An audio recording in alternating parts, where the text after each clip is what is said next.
Des parcours de femmes d'ici et d'ailleurs, tous les samedis à 12h45.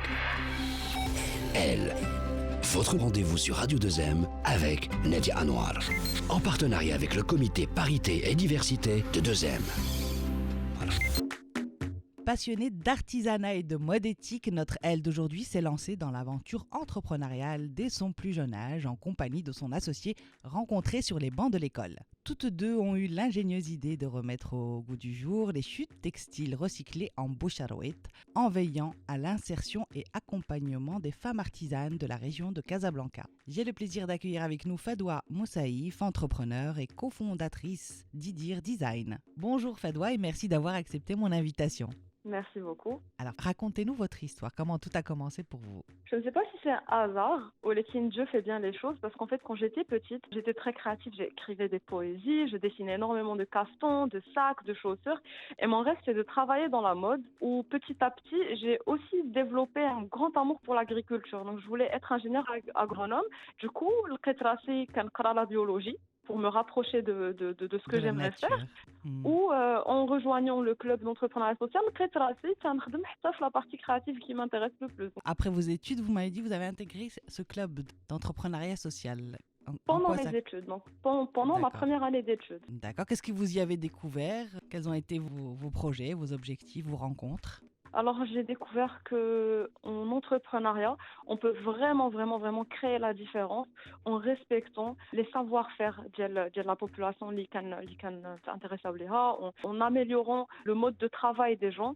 Parce qu'aujourd'hui, j'estime qu'il n'y a pas entreprise sociale et entreprise pas sociale. Toutes les entreprises doivent être sociales, mais la petite entreprise, elle a énormément de pouvoir à bien commencer le social. Et c'est ce qu'on a essayé de faire en créant le projet Diana ou en créant énormément d'autres projets marocains. Très bien.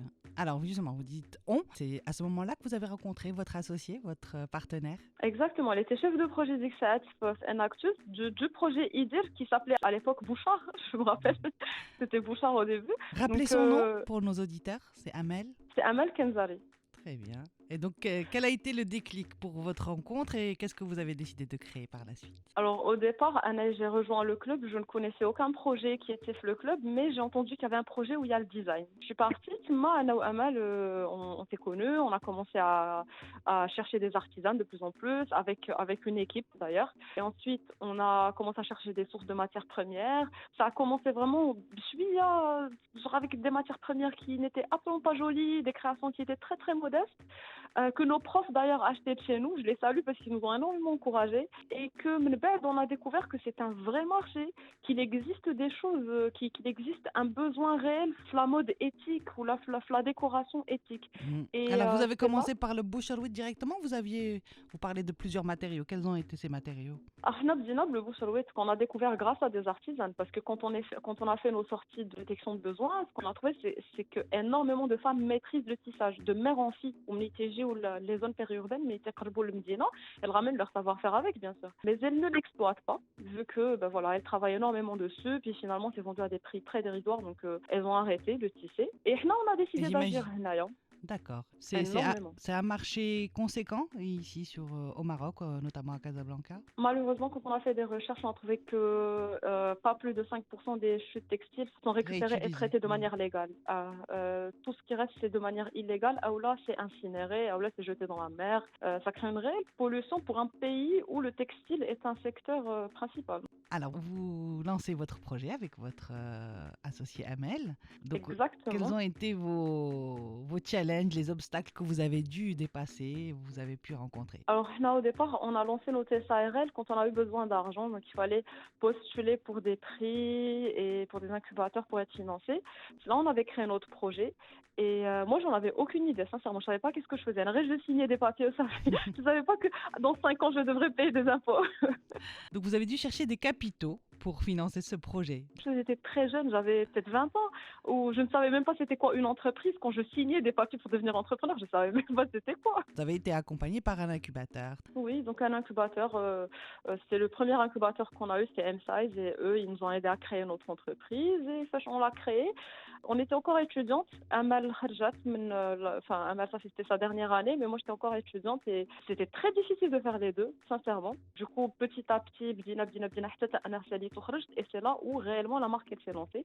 C'est là où réellement on a commencé à générer du chiffre d'affaires, à créer des collections et à trouver des clients sur le Très Maghreb bien. qui apprécient, qui donnent des feedbacks sur nos produits. Magnifique.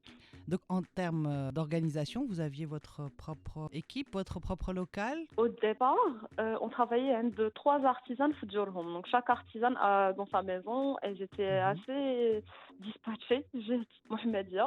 Et nous, on était très jeunes, on n'avait pas d'argent non plus. Donc ça fait énormément de taxis ou de Ah moyens de oui, transport pour y j'imagine. arriver. C'était très fatigant. Et du coup, à un moment, مشينا للمندوبية محاربة الفقر تاع تمليل. On leur a dit, écoutez, on a un Mhm. projet, on a envie d'aider une population précise et on a envie de créer une source de revenus, une source d'estime de soi pour ces dames qui se retrouvent dans des zones périurbaines à ne rien faire parce qu'elles peuvent pas travailler. Mais pas parce qu'elles veulent pas, mais parce qu'elles peuvent pas respecter les horaires de travail ou là, aller loin, laisser leurs enfants, ou là parce qu'elles sont illettrées peut-être des fois.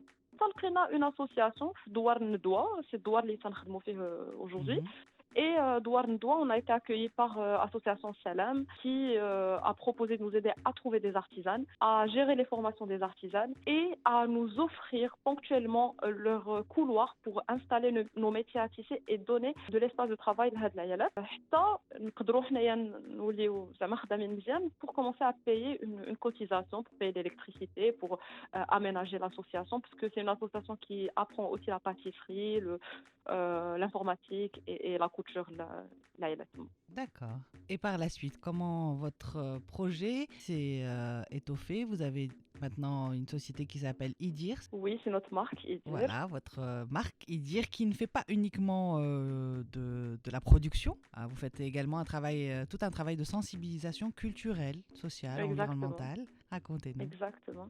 Alors, Naya, une fois on a été assez stable le tissage, on est passé aussi à la partie maroquinerie où on s'est dit c'est impossible pour nous de gérer tout. Il y a des gens qui connaissent mieux que nous, qui s'y connaissent mieux que nous. Et on a eu des partenaires magnifiques. Et je le dis toujours, le Maroc est exceptionnel de ces gens, de leur générosité. C'est incroyable. Les Marocains sont tellement généreux, ils ont envie d'aider. On a eu des partenaires qui nous aidaient à maîtriser notre produit, à améliorer sa qualité. Moi, si nous l'avons un vrai produit, un vrai sac d'une qualité comparable à des marques fast fashion ou là à des marques premium. Donc, on a commencé à faire des cadeaux d'affaires parce que j'ai tenu une demande. C'était la première demande d'Izetna et c'était une commande de 20 000 dirhams. Mais petit à petit, on a développé d'autres produits. Et là, alhamdoulilah, on a travaillé avec plus de 30 entreprises, parmi lesquelles 15 grandes entreprises dans le Maroc, des hôtels, des banques, des assurances. Est-ce que vous travaillez également à l'international? Est-ce que vous exportez vos Oui, produits? à l'international, on n'exporte pas énormément, sincèrement. Mais la capacité qu'il y a, mais un réseau assez fort pour pouvoir exporter. Il y a 4 concept stores différents qui vendent nos produits en France et un en Allemagne, un à Chypre aussi. Donc ça va, on a pas mal exporté, mais c'est souvent en marque blanche. Donc c'est pas Idir qui se fait connaître bra, c'est le savoir-faire d'Yalna, c'est la qualité d'Yalna, mais c'est pas notre nom pour le moment. Ça viendra sans nul doute, justement, en fait. Quels sont vos projets à venir, vous et Amel? Sincèrement, on pense à changer de segment ou qui l'enrichir. Moi, aujourd'hui, je vois qu'énormément de jeunes sont à la recherche d'un travail qui met en valeur leur savoir-faire, peuvent améliorer avec nous le produit. Mais si on a des ordres, mais là, j'ai l'impression que les jeunes, c'est une énergie qu'il ne faut pas rater. Donc là, notre ambition, c'est de commencer à recruter des filles plus jeunes et même des garçons s'ils veulent, sincèrement, s'ils s'intéressent au tissage. On a envie d'innover dans le process de tissage pour faciliter le travail à les artisans parce que c'est un travail très, très, très gros. Le métier à tisser traîne. La Yalat, elles ont énormément d'étapes à faire pour sortir des tapis. On a envie d'innover dans le process, de faciliter le process. De le valoriser. Exactement, de C'est le une noble valoriser. mission. On sent votre enthousiasme à travers votre témoignage. On arrive à la fin. Merci infiniment, Fadwa. Et merci à Amel. Merci à vous. Qu'on aura peut-être le plaisir de recevoir une autre fois. J'espère, Inch'Allah. Merci à vous de nous avoir suivis. Je vous donne rendez-vous samedi prochain pour une nouvelle histoire d'elle.